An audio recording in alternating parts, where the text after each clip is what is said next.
मैं उड़ीसा से आया हूँ। हाँ जी। मेरा बेटा को लिम्फोमा हॉजकिन से कैंसर हुआ था। अच्छा जी। तब टाटा मेमोरियल में हम ट्रीटमेंट हो रहा था।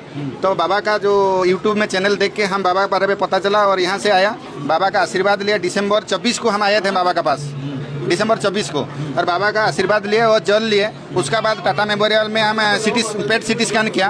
मेरा बेटा का संपूर्ण नेगेटिव आया, कोई दिक्कत नहीं है कैंसर का। पूरी तरह से कैंसर गायब। पूरे तरफ से कैंसर गायब हो गया। एक बार आशीर्वाद लेके आए हैं।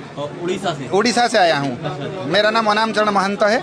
मैं उड़ीसा पुलिस से नौकरी करता हूँ। अभी दोबारा चेकअप के लिए बॉम्बे आया हूँ, इसीलिए फिर बाबा का आशीर्वाद के लिए हम लाए हैं। एक बार फिर से आशीर्वाद ले लिए हम, दोबारा आशीर्वाद लिए। महंत महाराज की जय, जय मनना धाम की जय। कैंसर से मुक्ति मिल गई, एक नया जीवन मिल गया। सर तो यहाँ आकर कोई पैसा लगा? नहीं, बिना शुल्क में पूरा अच्छा से निःशुल्क में हुआ। पूरा सब कुछ निःशुल्क में हुआ बाबा साहब।